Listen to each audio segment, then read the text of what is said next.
ভাই আসসালামু আলাইকুম। ওয়ালাইকুম আসসালাম ভাই। ভাই আজান পড়ছে, আপনারা এখানে বসে আছেন, চলেন নামাজটা পড়ে আসি। ভাই নামাজ তো পড়া দরকার, কিন্তু আজকে না কালকে থেকে পড়বো ভাই। ভাই আপনি চলেন নামাজটা পড়ে আসি। না ভাই, আমিও কালকে থেকে পড়বো। ঠিক আছে ভাই, আপনারা থাকেন, আমি নামাজ পড়ে আসি। ঠিক আছে ভাই। মারুফ দেখ, রাব্বি আইতাছে। হওয়া বেটা প্রতিদিন খালি জ্বালায়। আরে ভাই আসসালামু আলাইকুম ভাই। ওয়ালাইকুম আসসালাম ভাই। ওয়ালাইকুম আসসালাম। ভাই আজান চলতেছে, চলেন আজকে একসাথে নামাজটা পড়ে আসি। ভাই আজকে না কালকে থেকে পড়ি।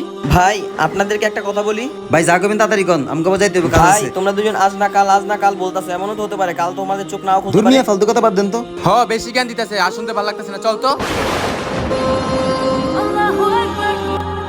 কি খবর আয়মান ভাই, আপনার মন খারাপ কেন? আজান পড়ছে, চলেন নামাজটা পড়ে আসি। ঠিক আছে ভাই, চলেন। ভাই দাঁড়ান, আপনার সাথে না আরেকটা লোক ছিল, ও কোথায়? কালকে একটা দুর্ঘটনায় ও আর চোখ খুলে নাই। কি ভাই? ইন্না লিল্লাহি ওয়া ইন্না ইলাইহি রাজিউন। ভাই দেখছেন কখন কার মরণ কিভাবে হয় আমরা কেউ বলতে পারি না, এই জন্য নামাজ না কখনো অজুহাত দেখাইতে নাই। ভাই আজকে থেকে আপনিও 5 ওয়াক্ত নামাজ পড়েন, চলেন। আল্লাহ তাআলা আমাদের সকলকে 5 ওয়াক্ত নামাজ পড়ার তৌফিক দেখ। ভিডিও ভালো লাগলে সাবস্ক্রাইব করবেন।